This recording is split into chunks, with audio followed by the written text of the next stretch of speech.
Hey, good afternoon, good evening, good morning, whatever the case may be. Welcome to Cross Examinations Live. I'm your host, Mike. This is Max. He's decided to start cleaning himself right on top of my table. Right, Max?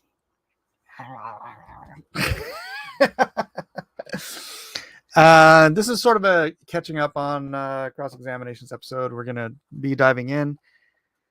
Sorry, oh, there he goes. Back behind the computer and up into the window probably. Hi, my name's Mike. I'm not a pastor, priest, rabbi, or any of the sort. Not a teacher. I'm just a dude on the internet talking about Jesus. And as it is, cross examinations, coast to coast style. Yes, a little bit late, and a little bit, I don't know, worn out, I guess. Not physically, but kind of emotionally. It's just been, I don't know, a lot of stuff going on lately, and I don't know, man. I could use some prayers from the fellowship. What's up, Drake?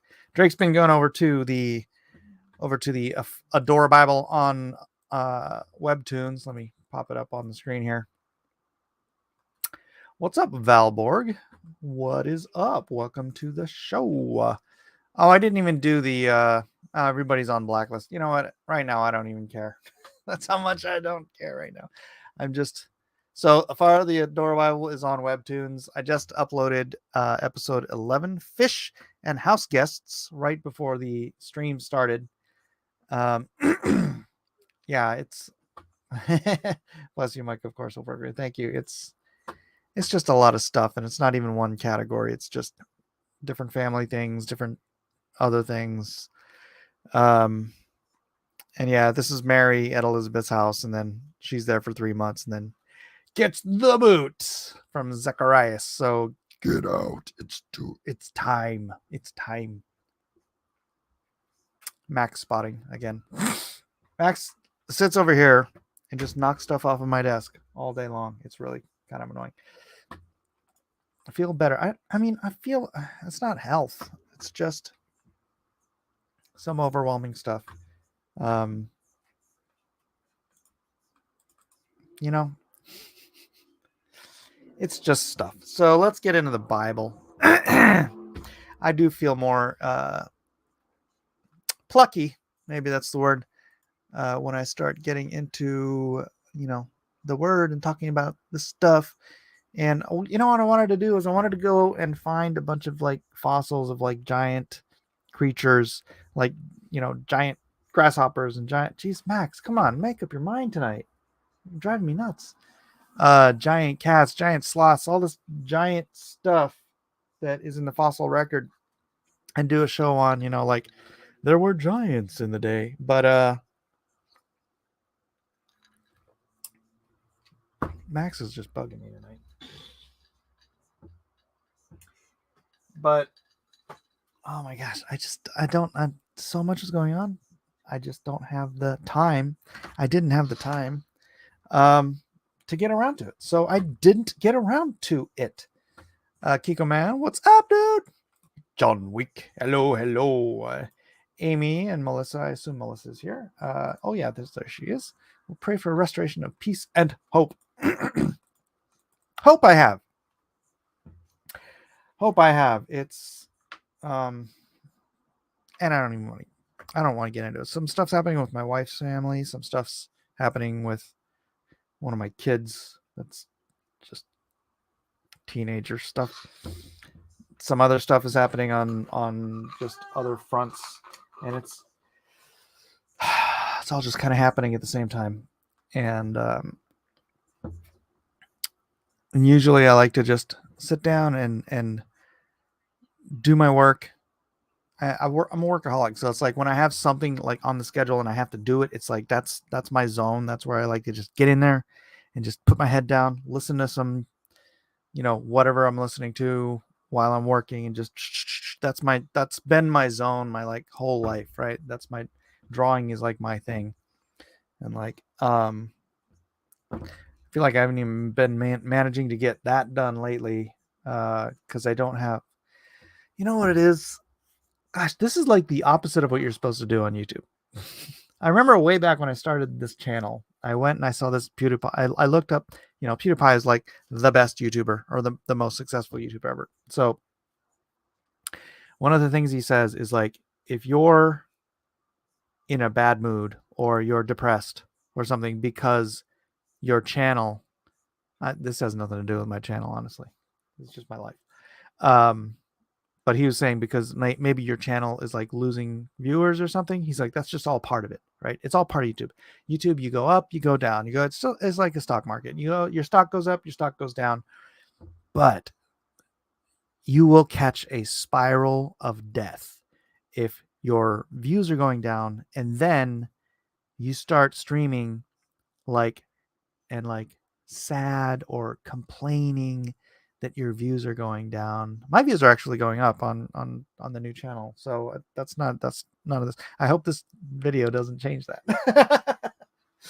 But in every life a little stress must fall, and I know God calls us to, give all that worry and all that stress to him, which is awesome and perfect and beautiful and way easier said than done. But I mean, I think back on the times when I just found that moment of peace where I said, you know what, I can't deal with this, Lord, just take my burden from me. And he did. And then he solved the problem. And finding I don't know what it is, the fortitude. Maybe I'm looking in the wrong place. Maybe it's not fortitude. Maybe it's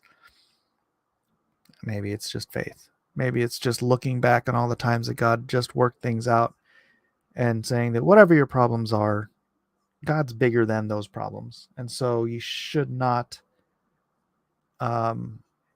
stress that, right? Was I having a little glitching thing going on? I see you guys can't see it, but my Wi-Fi thing, like, it's on really low right now. So it looks like that's some sort of warning. Am I doing that? Yes, the mecha random effect. That's I mean, I don't think it's named after her, Drake, but I think that's she's yeah. I didn't follow her much, but at all, actually. I only ever saw any of her stuff while I was on JD's channel, but I believe she did fall into that death spiral. Echo Truth comes in with a astounding question of, what should I do with my life?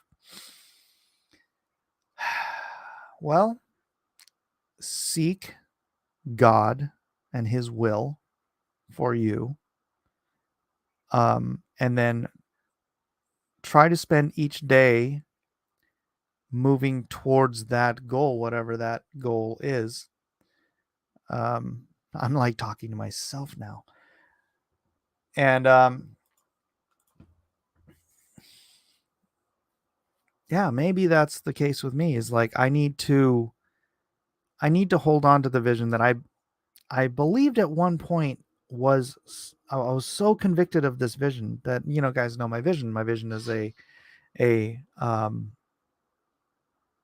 multimedia company where we create content to grow the kingdom, push the culture towards the right, towards, the right and the right. You know what I'm saying? Because the right is right, but they're not the same thing. And I was at one point a couple of years ago, I was so convicted of this vision, but it comes to a place where I don't see things necessarily moving in that direction. And is it my job to just both push through and like force that conviction? Because it's like, because you're not seeing things happen. Back then it was like I was seeing things falling into place. Like oh my gosh, this is how God's going to do it. Oh my gosh, this is how God's going to do it. Oh my God. It was like I was talking, at one point I was talking to a very huge media personality about developing something along those lines. We had a meeting, and I was like, oh my gosh, this is how God's going to do it. And then I befriended this other guy who's like, he's like, he's into movie producing, and like he's got his fingers in all these other different pies, but he like legit was talking to me about like getting my intellectual properties made into movies. And I'm like, oh my gosh, this is how it's going to happen. And then it just seems like nothing has happened in that space for a while. That the one of them just sort of fell away, did his own thing. The other one sort of switched gears into another project, which he does still want me to be a part of, and I'm happy to be a part of it and help him out, and develop that. But it's the other things, the things that I think were priorities to the vision, just seems you guys are my therapist. I'm just going to vent to you right now. Arlene says we can't force it. If we are living in God's will, he will see that the things happen. Yeah. So here's the thing, because the things I know that I can do to this end are intellectual property development. So do I take the time that I'm not working on something specifically to make money? Should I be spending those times, in my quiet on my iPad typing out and just building up my intellectual properties and fleshing them out and stuff like that? Or, I mean, what are my other options? I mean, I could just be looking for gigs to fill the gap, time wise and financially, right? So that I don't have to keep borrowing against my crypto. The great thing about borrowing against crypto is it's tax-free income. But do I do that? Do I do this? Do I do what are all, what are the choices? And they're not, none of them are necessarily wrong choices, but what is the wisest choice, and what is, God, give me wisdom and tell me what to do with the time, talent, and treasure that you've given me. So it's not that I have a crisis of faith of, believing in God, but a crisis of not knowing what God wants me to do for the given span of time. It was funny because when I had the prayer, the prayer before, and I knew I needed to work on a FAR, it was like, that was clarity. I needed to work on a FAR. So I worked on a FAR. I'm done with a FAR. And now I'm back in that space of now what, God, lead me. Just, oh my gosh, just take my hand and pull me someplace. Right? It's like I'm a kid and I don't know where Daddy wants me to go, and I just want him to like grab my hand and yank me and make me go wherever he wants me to go. It's like,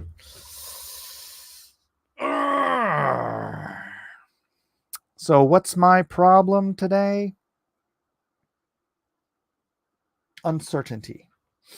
I guess I would chop it up to that. And uncertainty in direction and how to move forward. Yeah. You don't know what God's timing is. That can be frustrating. It is. And love is patient, love is kind, love is long suffering, and all that stuff. But what covers frustrating? Is that just just not being anxious? Because I mean, honestly, it's not even being anxious. It's just being uncertain what to do. It's just really weird. So yeah, wisdom. John is going to pray for wisdom, direction, and certainty. Thank you. I appreciate that. Sometimes we are kids in the backseat asking, are we there yet? Kiko Man says, my view of God is so different that I cannot connect with anyone. Interesting. Why so, Kiko Man? Kiko Man. I mean, do you just have a personal opinion that doesn't, I don't know, what is it? I mean, I know we've had this discussion. This was months ago, though, so it's a long time ago. Gosh, was that a year ago? How long ago was that? It was a very long time ago. We haven't had that conversation. But no, I mean, we may not have aligned, but we certainly conversed. So that was a fun conversation. I like having conversations with people that don't agree with me. They're so much more fun than conversations with people that do agree with me. Right? I mean, is everybody like that, or is it's like when you're talking to some? Not that I don't enjoy talking to people that agree with me. I'm just saying it's more fun when somebody disagrees with you, because there's a little give and take, right? There's a little trying to nudge. Valborg says, well, there is no God, Mike. Well, that's incorrect, Valborg. How do you come to that assumption? Please let us reason together, Valborg. How do you come to the conclusion that there is no God? What facts do you have on the table? What evidence do you provide that there is no God? I remember super chatting 420 at some point with Mike and Kiko Man. Kiko Man says, "Oh, I respect all of your beliefs. I just reject a lot of notions and quite radical in some beliefs." Mike loves the debate. It does. It does love the debate.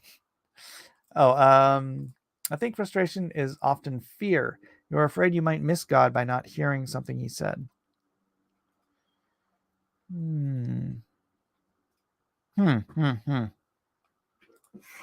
Seven says, being at peace. How does one resolve being at peace while at the same time having hope for something better? Trust.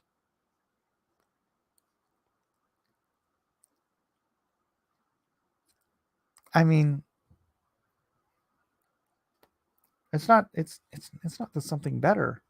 I mean, I'm at peace with God. I'm just not at peace with what I should be doing for God. Right?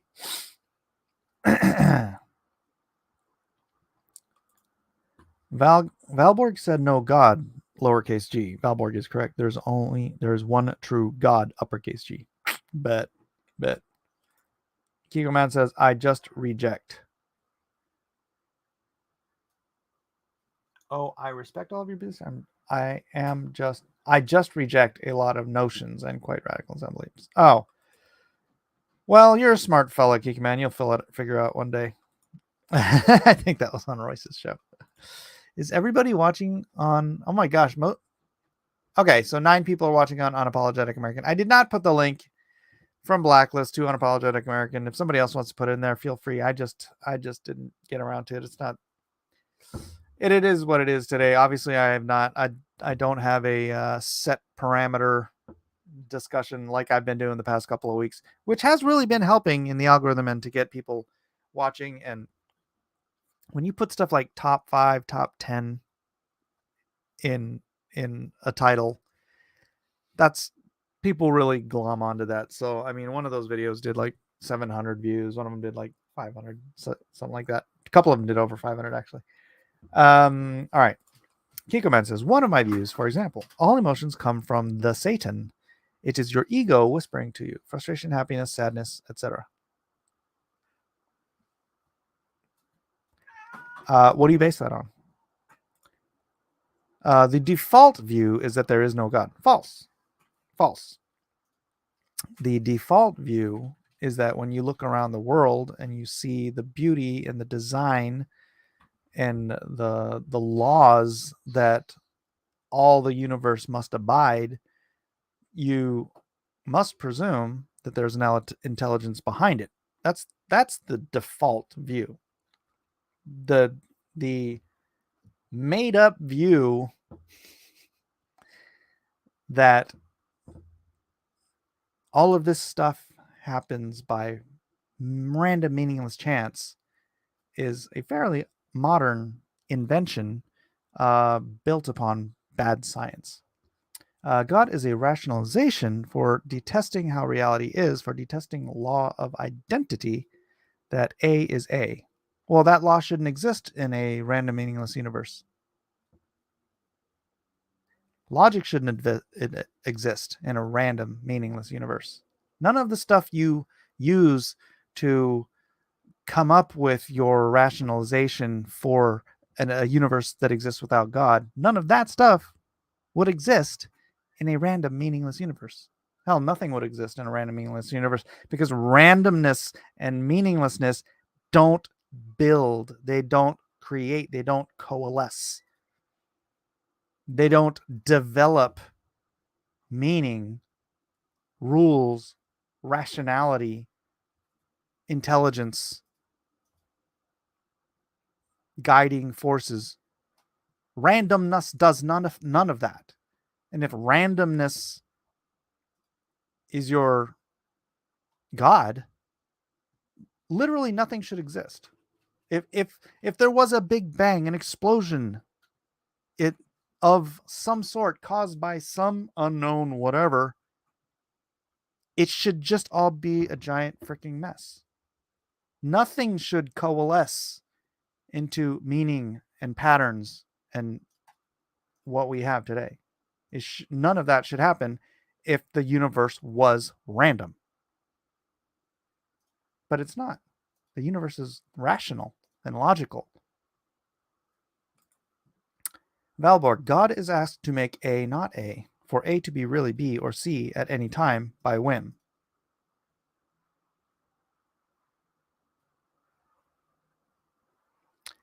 You're an objectivist, huh, Valborg? I don't think that's the case.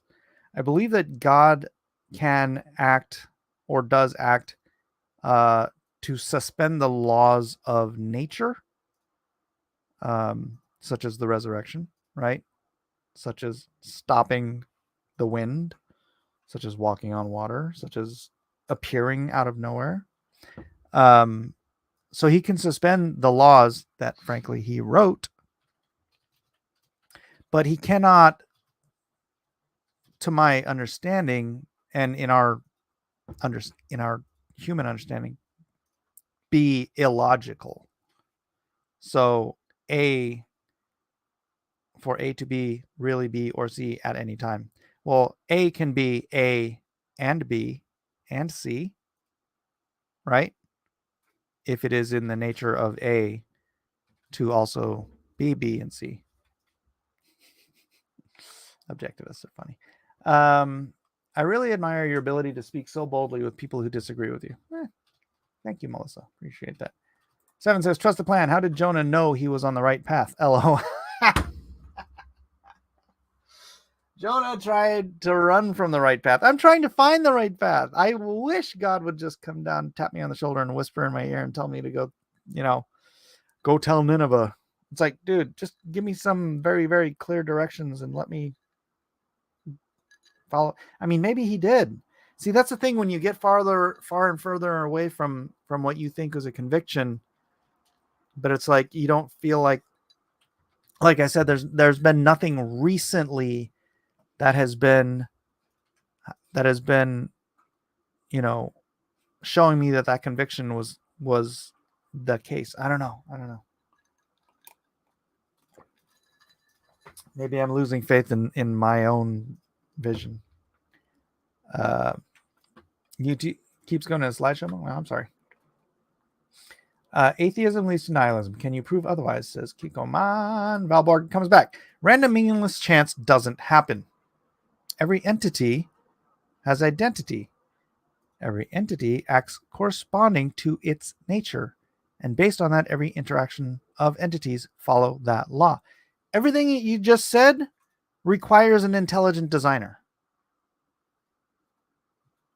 Everything you just said requires.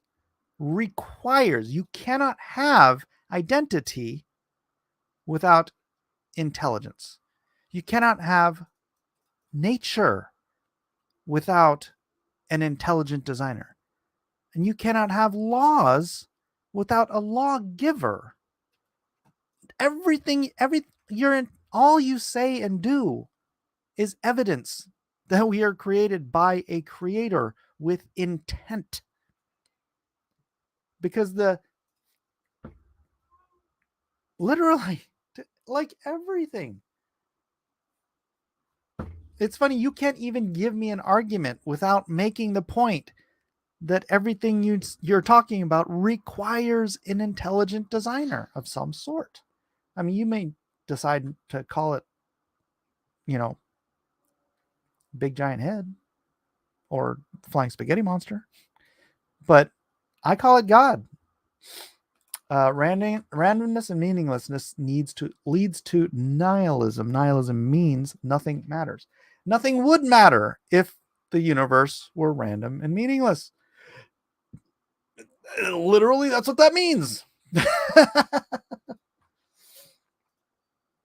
That is the basic that is never contradicted. Complexity springs from law of identity, law of causation. You keep doing it. The law of causation means something requires a cause.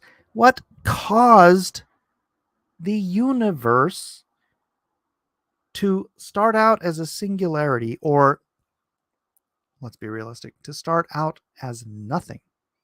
Nothing explodes, which makes it a miracle that nothing would explode and become a law-based, nature-based, mathematics-based universe that follows laws, that had maximum organization at its creation point, right? It didn't explode and then coalesce into information. It didn't coalesce into organization. There's this thing called the second law of thermodynamics. There's this thing called the law of entropy. All things are falling into disarray from a maximum point of organization, right? The stars are burning out, right? The stars aren't being born. This is such a dumb thing.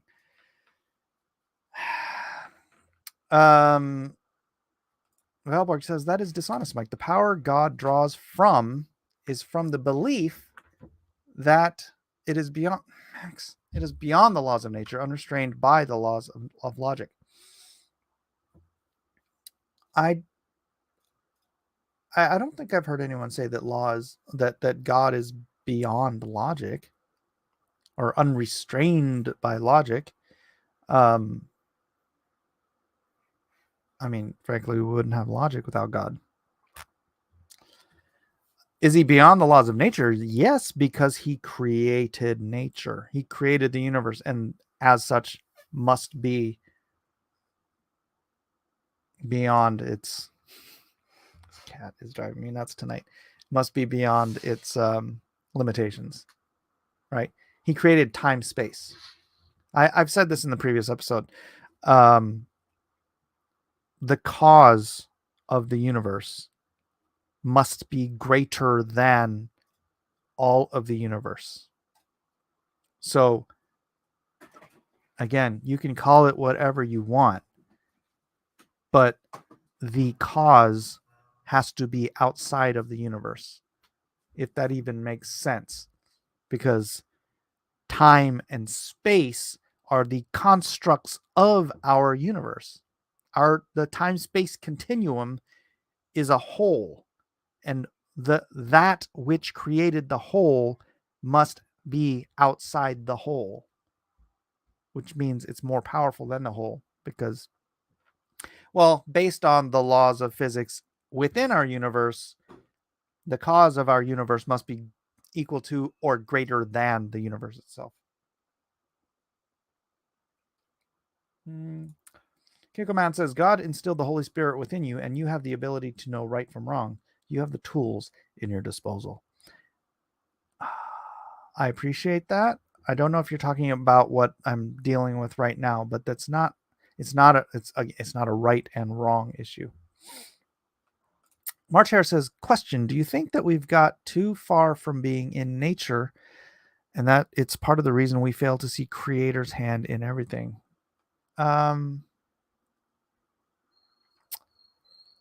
Maybe, but I think it's more an issue of the absolute indoctrination into evolutionary thinking that tries to excuse a universe that is possible without a creator. It's it's it's that's what got my dad. By the way, my dad went to school, learned evolution, and said, "Oh, I don't have to believe in God. This all came about through random, meaningless chance." Sorry, my dad didn't talk like that.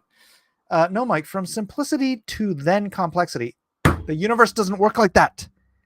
You are contradicting the laws of thermodynamics. The laws that govern our universe are contradicted by that statement.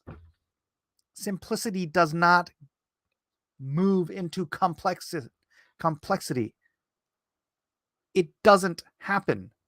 It is never observed in nature or in the universe. It goes from complexity to simplicity. It goes through entropy. Systems break down over time. That is the law that governs the universe. So it does not go from simplicity to complexity, back to simplicity to complex. There's no mechanism there by which the simple, without external intelligent effort. That's the only way you go from simple to complex, is if a intelligent person or being is taking the simple things and putting them together and making them more complex. Your argument belies a need for a creator. You cannot derive simplicity from what is already complex. No, you can when it breaks down. And again, to explain the cause of the complex being presupposes an even more complex being. No, it doesn't. No, it doesn't. No, the infinite regress argument is ridiculous. It's like, oh, well, who created God? Nobody created God.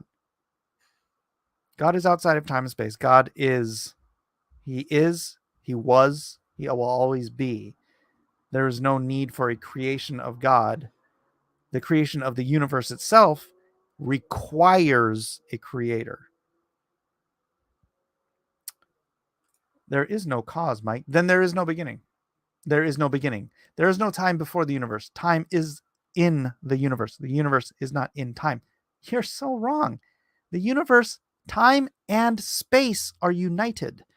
It's called the time-space continuum for a reason. Time is part of space. It's called space-time. It's literally called space-time. And it all merges back to the singularity. If you rewind the clock back, it merges back to the singularity. That's why everyone believes in the Big Bang. I mean, I don't necessarily believe the way they describe it, but that is the information that we have. The information tells us, the available information that science has is that the universe is being spread out like a curtain. Oddly enough, the Bible says that exactly too. There is only the universe, Mike.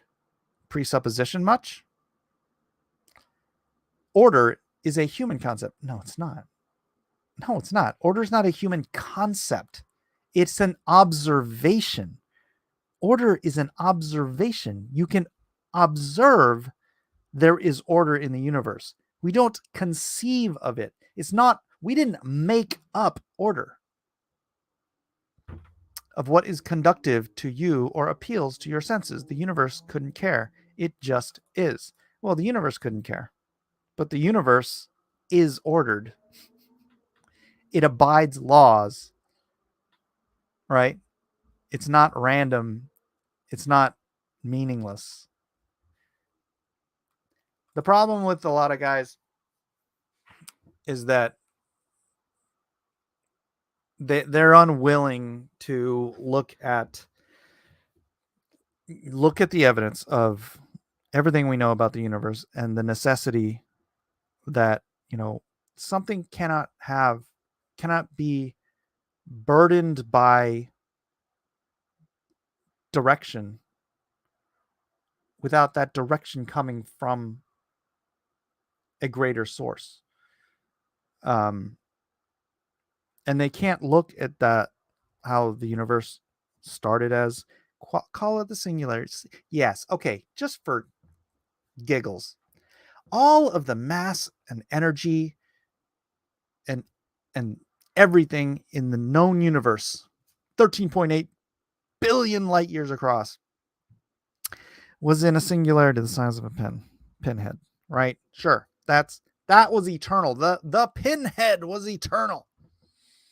And then someday, I mean, I wouldn't say it's a day because time. Well, okay, say there's time in the pinhead. Where's the pin? I need a pin so I can point out the pinhead. One day, it just decided to explode. Explosions do not create order. If you know of an explosion in the history of the universe, other than claiming the Big Bang caused order, then let me know, because you'll be the first person to ever have seen one. But so what I was saying is they're unwilling to say that all things being equal, it makes more sense that an intelligent creator created all the laws necessary to govern our universe and coalesce planets and nebula and suns and solar systems and galaxies and all the magical abundance in the universe, all speaks to the necessity of an intelligent source of creation, because random meaningless explosions don't do that. They simply do not do that. They cannot do that. There's no function by wherein random explosions create order. It's so obvious it shouldn't even have to be spoken, but you're all so indoctrinated by this nonsense in evolutionary thinking that you can't see what's rational and obvious, because you're indoctrinated and therefore you refuse to see the obvious. It's time is not a social construct, Alpha Bravo. Time is a physical part of our galaxy, of our universe. That has nothing to do with evolution. I don't even know what you were talking about. It has been observed simplicity to complexity. No, it hasn't. No, it hasn't. Chris, tell me what has been observed that has gone from simplicity to complexity without an external force, an external intelligence. Mike, you can see it all around you. That's how evolution works. Wow. Valborg, do you know what circular reasoning is? Because you just expressed it. 7 says, it's the second law of thermodynamics. Elementary, my dear Valborg. That's what happens when you worship at the altar of Ayn Rand. Kinkerman says, I was an atheist for most of my life. Scientific arguments never worked on me, and I argued against them. I converted through personal experience and faith. Those who do not seek will not find. That's the issue. That is the issue. If you seek the truth, you will find it. But you have to actually be seeking it. You don't seek truth by blindly believing what you were taught in grade school, what you were taught by your mommy and daddy. Because I was taught evolution. And I believed it just like you guys did. But I was a truth seeker, and ultimately I did find the truth. I can say that there's no need for a creator of those laws. You can, but you're being illogical. You're not being objective. Chris Jones says the universe can be eternal. It can't if the second law of thermodynamics is true. And observationally, that is true. So the theories, here's the issue. You have all these theories, and you guys believe all these theories, but we have what are called laws of physics, of nature.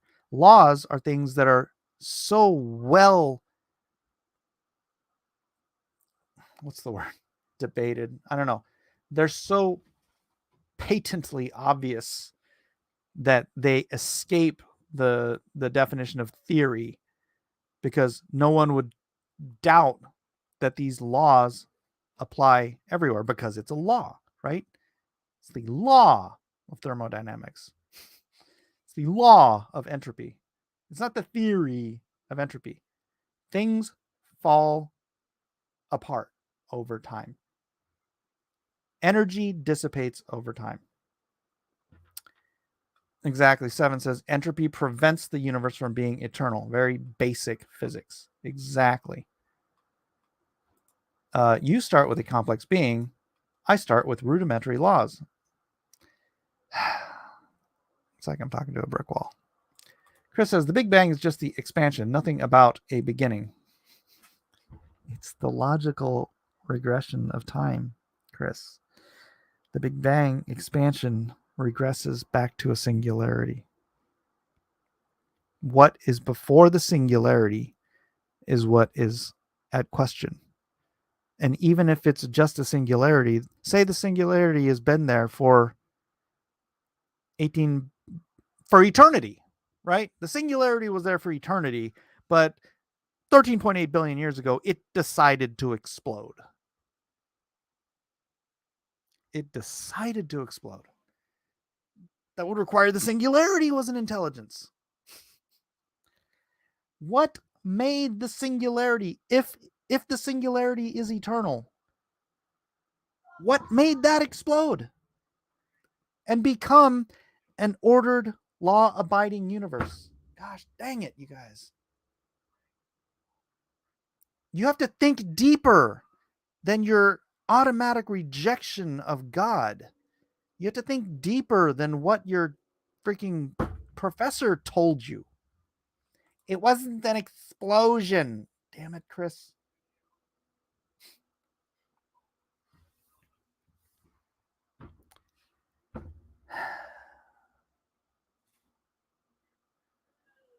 I'm not even gonna.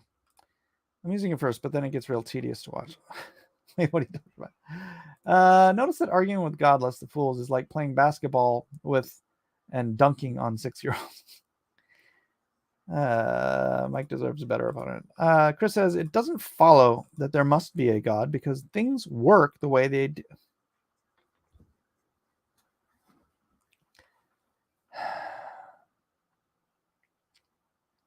I should just read the Bible, honestly.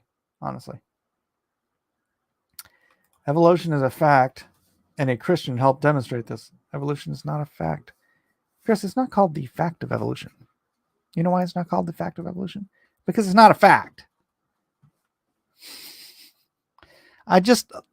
Please watch yesterday's episode. I went through an entire litany of reasons why evolution is it's foolishness.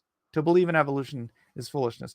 I bet you've never heard the arguments against evolution, because I didn't when I was an evolutionist, and I was for about 24 years of my life. I was diehard. I was absorbed. I was completely indoctrinated into evolution. I believe just like you guys do. That was before I started seeking the truth. And if you seek the truth, you'll find it. I don't even pretend to apply the law of thermodynamics to philosophical questions. This isn't a philosophical question. I don't pretend to know it either or apply it to topics it definitely wasn't formulated to make sense of. The necessity of God is a physical truth. It is not a philosophical truth. We're not in the realm of philosophy right now. We're in the realm of origins and causation. It's just, I'm just going to repeat myself over and over again. It's you're going to drive me nuts. As much as I enjoy this, it's like talking to a brick wall. I can't just keep saying the same thing. Evolution can happen even if there was a God. That was my belief, Chris. That was my belief when I became a Christian. Because I was so indoctrinated into evolution, I accepted what's called the day-age theory, which is where the days, the word for day in Hebrew can also be translated age. So when I first became a Christian, I believed in the day age theory because I think, oh well, you can fit all this stuff in the evolutionary model, right? Which took the dog out of the fight for me. It didn't matter to me if evolution was true because I didn't require it to be true in order to maintain any kind of atheism or agnosticism.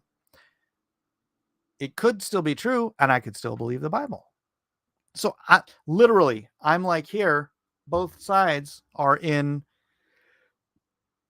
they're in the all things being equal category, or that's the way my mind was at the time. And then I started listening to the arguments against evolution, which I had never heard before in my entire life, because I was raised by an agnostic and a Buddhist in my public school and PBS and all the stuff that always freaking hammers evolution down your throat 24 hours a day in the media and freaking everywhere, right?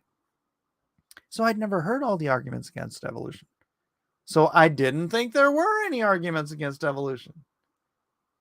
But then I started hearing them and I sought the truth. And wow, evolution just crumbled before my eyes. When I didn't have a dog in the fight, I didn't need it to be true like an atheist does. An atheist requires evolution to be true. Because evolution is not true, we didn't get here. There's no mechanism for life, right? So they have to have this whole argument. Chris says there are no arguments against evolution that are valid. Then you clearly have never looked into this topic. Please do yourself a favor. Honestly, do yourself a favor. If you care about truth instead of just regurgitating the crap your public school teacher taught you, Chris, then please go and research the arguments against evolution. You clearly have not. You say you clearly have, and then you say there's no valid arguments against evolution. Then you clearly have not. Obviously. Bible reading study being totally derailed makes me wonder. Yeah, it is. All right, let's get to it.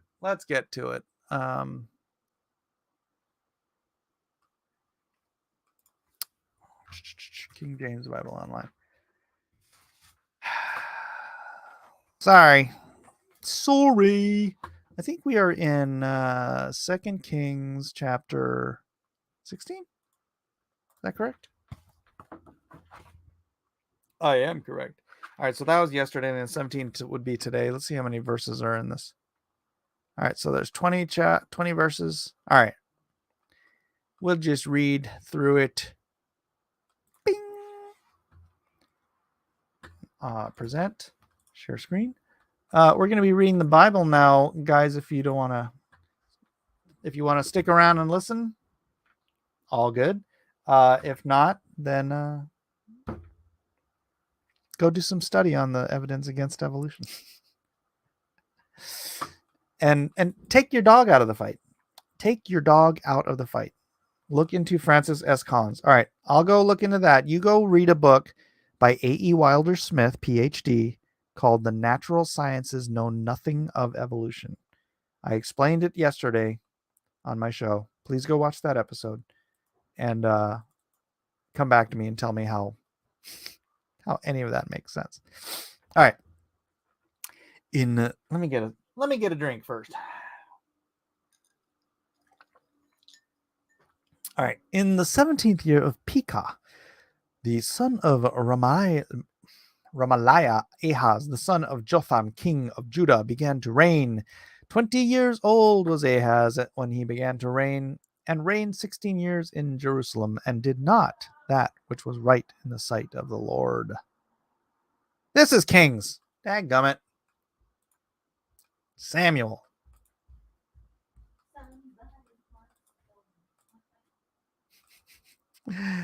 Sorry. Like I said, it's been a day.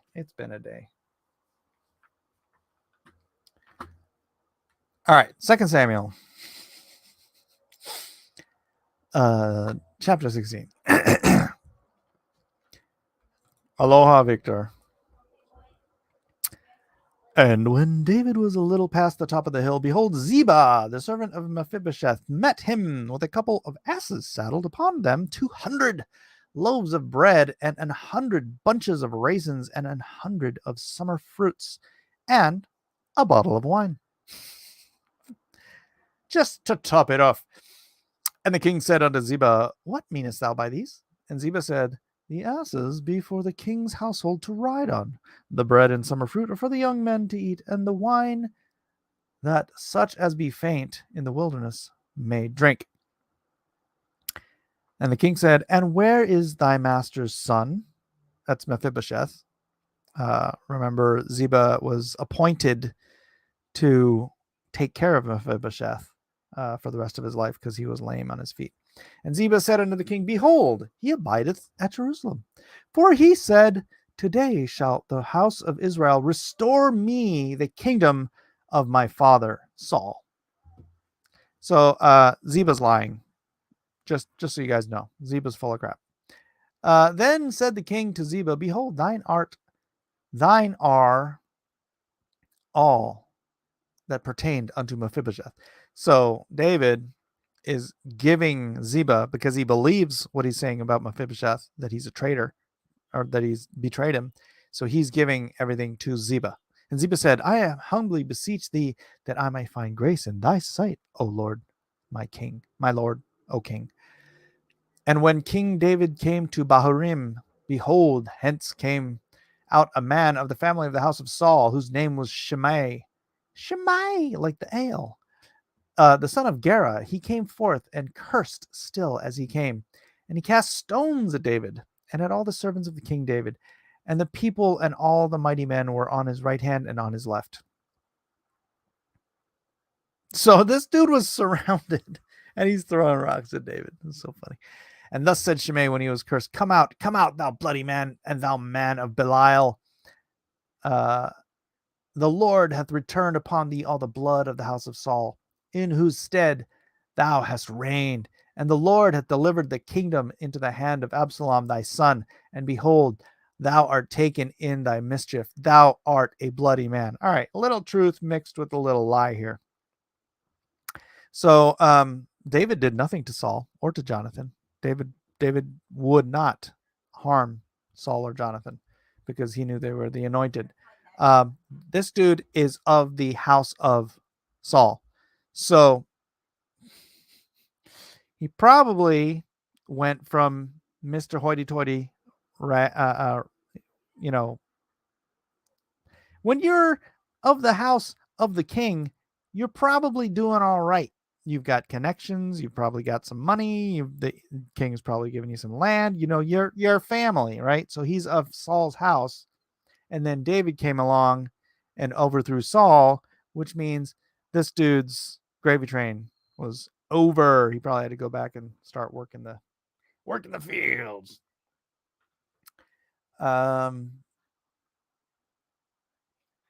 Truth, David was a bloody man. Then said Abishai, the son of Zeruiah, unto the king, Why should this dead dog curse my lord the king? Let me go over, I pray thee, and take off his head. And the king said, What have I to do with you, ye son of Zeruiah? So let him curse, because the Lord hath said to him, Curse David. Who shall then say, Wherefore hast thou done so? And David said to Abishai and to all his servants, Behold, my son, which came forth of my bowels, seeketh my life. How much more now that this Benjamite do it? Let him alone, and let him curse, for the Lord hath bidden him. It may be that the Lord will look on mine affliction, and that the Lord will requite me good for his cursing this day. And as David and his men went by the way, Shimei went along the hill's side over against him, and cursed as he went, and threw stones at him and cast dust. This dude was freaking obsessed. So I think this guy really, I don't know how close he was to Saul, but clearly he feels like he's lost a lot, and is obviously blames David for it. So because he is obsessed, this is chasing a guy down, throwing rocks at him. I mean, where's my $2? And the king and all the people that were with him came weary and refreshed themselves there. And Absalom and all the people the men of Israel, came to Jerusalem, and Ahithophel with him. And it came to pass, when Hushai the Archite, David's friend, was come unto Absalom, that Hushai said unto Absalom, God save the king, God save the king. And Absalom said to Hushai, Is this thy kindness to thy friend? Why wentest thou not with thy friend? Meaning David. And Hushai said unto Absalom, Nay, but whom the Lord and his people and all the men of Israel choose, his will I be, and with him will I abide. And again, whom should I serve?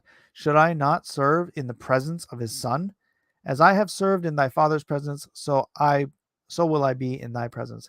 Then said Absalom to Ahithophel, Give counsel among you what we shall do. And Ahithophel said unto Absalom, Go unto thy father's concubines, which he hath left to keep that house, and all Israel shall hear that thou art abhorred by thy father, of thy father. Then shall the hands of all that are with thee be strong. Ahithophel's a piece of work, isn't he? So they spread Absalom a tent upon the top of the house. So the top of the house. Who can see? Who can see you when you're on the top of the house? The top of the house, that's where David could see Bathsheba, right? So you can see the other tops of the houses. He's doing this to the concubines so that other people can see. This is dirty dog stuff, man. He just went on OnlyFans, old school OnlyFans for Absalom. And Absalom went in unto his father's concubines in the sight of all Israel. And the counsel of Ahithophel, which he counseled in those days, was as if a man had inquired at the oracle of God.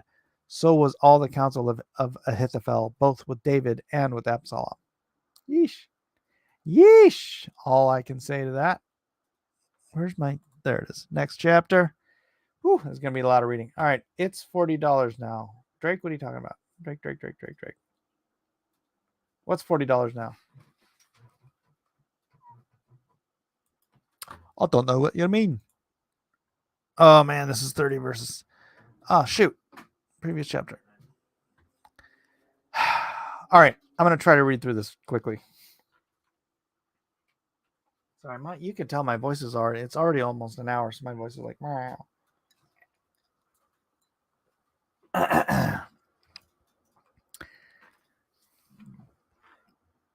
All right. Oh, is this the $40? You're talking about the thing. Okay. I got you. Where's my $40? Moreover, Ahithophel said to Absalom, Let me now choose out 12,000 men, and I will arise and pursue after David this night, and I will come upon him while he is weary and weak-handed, and I will make him afraid, and all the people that are with him shall flee, and I will smite the king only, and I will bring back all the people unto thee. The man whom thou seekest is as if all return, so all the people shall be in peace. And the saying pleased Absalom well, and all the elders of Israel. Then said Absalom, Call now Hushai the Archite also, and let us hear likewise what he saith. And when Hushai was come to Absalom, Absalom spake unto him, saying, Ahithophel hath spoken after this manner. Shall we do after his saying? If not, speak thou. And Hushai said unto Absalom, The counsel that Ahithophel hath given is not good at this time. For, said Hushai, thou knowest thy father and his men, that they be mighty men, and they be chafed in their minds, as a bear robbed of her whelps in the field. And thy father is a man of war, and will not lodge with the people.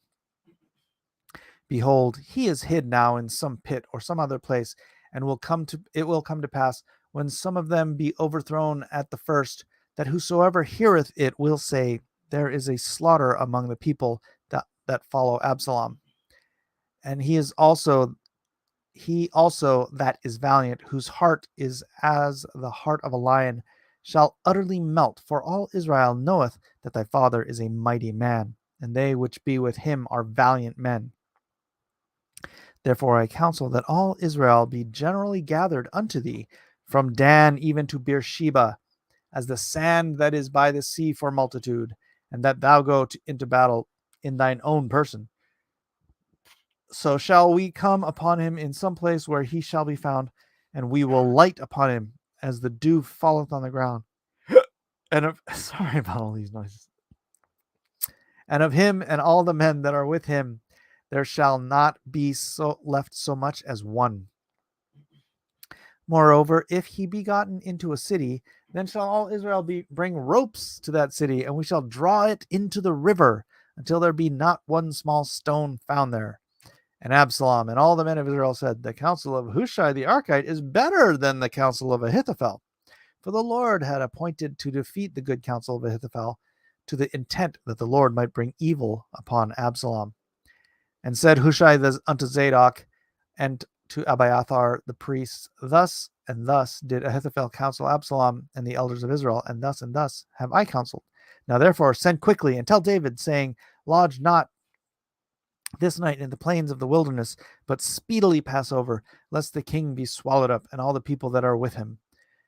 Now Jonathan and Ahimaaz, sorry, I couldn't read it on the screen, stayed by Enrogel, for they might not be seen to come into the city, and a wench went and told them, and they went and told King David. Nevertheless, a lad saw them and told Absalom, but they went both of them away quickly and came to a man's house in Bahurim, which had a well in his court, whither they went down. And the women took and spread a covering over the well's mouth, and spread ground corn therein, and the thing was not known. And when Absalom's servant came to the woman of the house, they said, where is Ahimaaz and Jonathan? And the women said unto them, they be gone over the brook of water. And when they had sought and could not find them, they returned to Jerusalem. And it came to pass after they were departed that they came out over the well and went and told King David, and said unto David, arise and pass quickly over the water, for thus hath Ahithophel counseled against you. Then David arose, and all the people that were with him, and they passed over Jordan. By the morning light they were lacked not one of them that was not gone over Jordan. I'm having the worst time reading tonight. I don't know what it is. And when Ahithophel saw that his counsel was not followed, he saddled his ass and arose and gat him home to his house, to his city, and put his household in order, and hanged himself and died, and was buried in the sepulchre of his father. I'm going to say that's a bit of pride. Man, you didn't listen to me. I'm going to go kill myself now. Dang, dude, really? Then David came to Mahanaim, and Absalom passed over Jordan, and he and all the men of Israel with him. And Absalom made Amasa captain of the host instead of Joab, which Amasa was a man's son, whose name was Ithra, an Israelite, that went in to Abigail, the daughter of Nahash, sister to Zeruiah, Job's mother. Absalom made Amasa captain of the host instead of Joab. Okay. Amasa was a man's son whose name was Ithra, an Israelite, that went in. That means, did the deed. To Abigail, the daughter of Nahash, sister to Zeruiah, Joab's mother. So there's a different Abigail, not David's Abigail, right? Pretty sure. So Israel and Absalom pitched in the land of Gilead. Sorry, I tried to figure this stuff out. Have a great night. All right, see you later, Kiko man. So Israel and Absalom pitched in the land of Gilead. And it came to pass, when David was come to Mahanaim, that Shobi, the son of Nahash, of Rabbah, of the children of Ammon, and Machir, the son of Amiel, of Zodabar, and Barzillai, the Gileadite of Rajalim, probably not pronounced like that, but whatever, brought beds and basins and earthen vessels and wheat and barley and flour and parched corn, beans and lentils and parched pulse and honey and butter and sheep.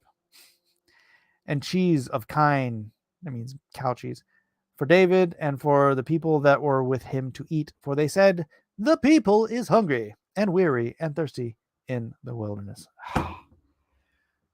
Oh, too much reading for me tonight. Too much reading. All right. I'm actually going to skip out. I apologize to everybody doing the devotional, but I'm going to skip out on the devotional portion. It's important we read the scriptures. The devotional is the words of men. So sorry,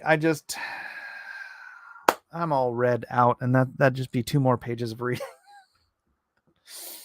Drake says, I'm very content with these streams. They're very helpful. All right. Thank you very much. Technically, you can barter today. The IRS will tax you for it. The IRS will tax you for barter. All right. Books 2 back by Force One Studios says, thank you for the reading. You're welcome. Sorry it wasn't as eloquent as possibly it should have been. I got no excuse. I'm just off tonight. Mitch Davis, hello. Oh, hey, hate to interrupt. Could you please tell Isaac that Micah Curry dad says hi? Oh, that Micah Curry says hi. It says days hi, Mitch. Isaac, Micah Curry says hi. That's Isaac saying hi. Wow. And wow. Oh, okay. That's why you're correcting your says with days. Whatever. I don't know if he's still watching. Did you ever explain what time was? You don't know what time is? It's 10:02 right now. Time is the linear measure through time of our universe, but time is affected by gravity. They've done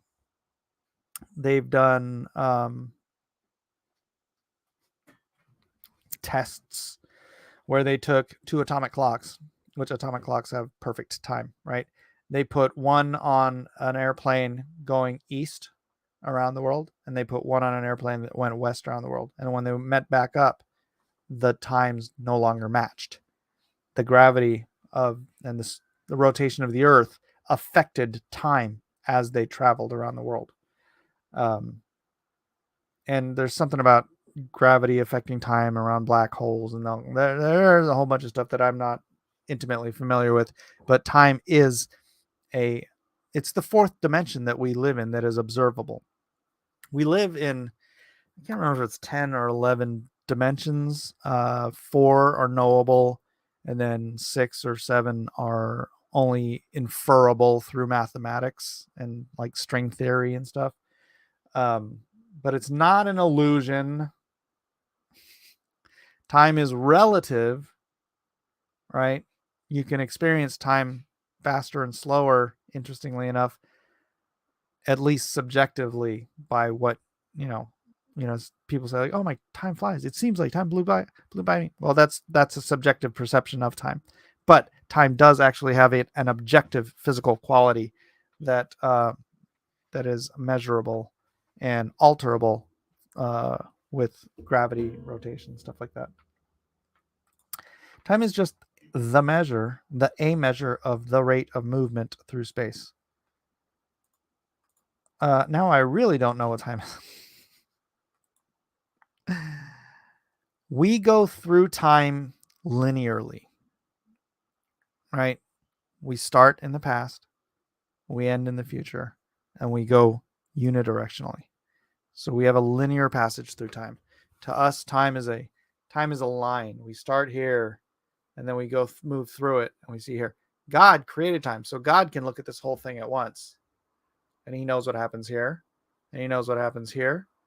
And as he has done in the Bible, he's taken people from here, and he's given them glimpses of what happens here, or he's taken people from here, and he's, I don't know, somehow, because he's shown them where they were trying to describe what they saw here in terminology that only makes sense back here, right? So God has access to the whole length of time. Say this is the beginning of the universe, this is the end of the universe, right? God can look at all of this at the same time. See, I can't even explain what eternity is because I say at the same time, but you're not at the same time because time is only a part of the created universe. It is not part of the eternal universe or the eternal whatever verse.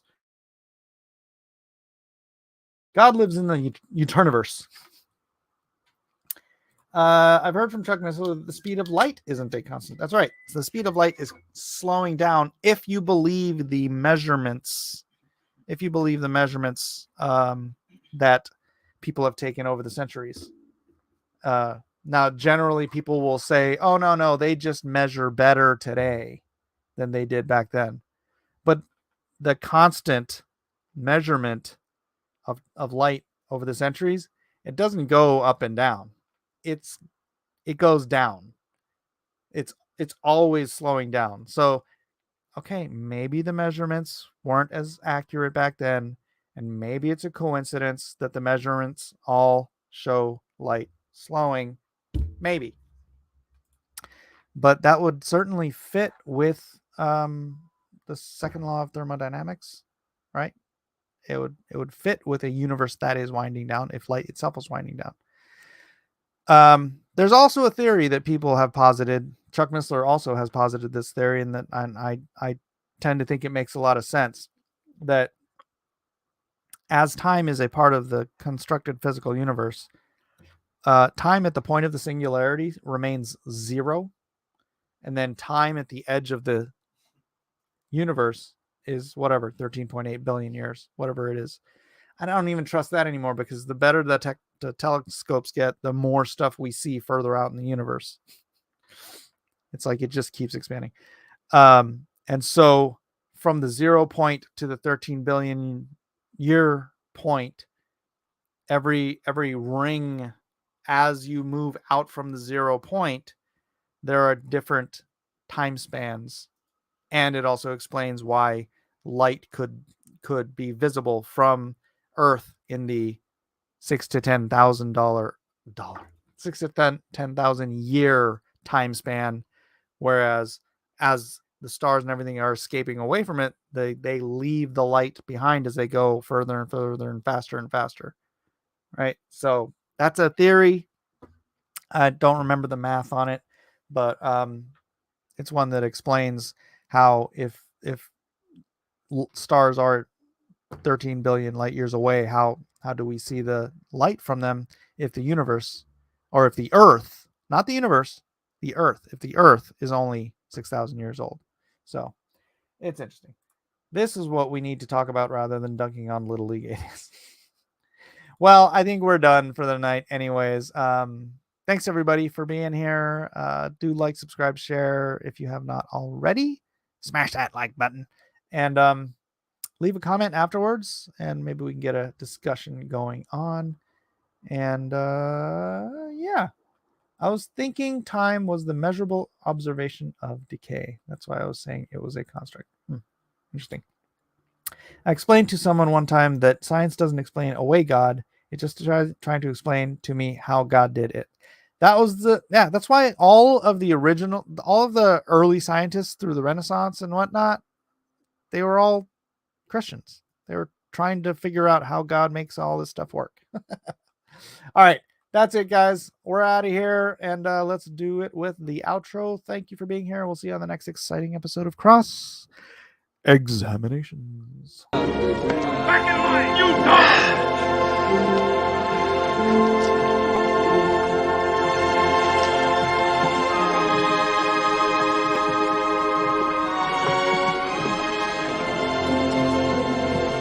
On your feet! Get them going!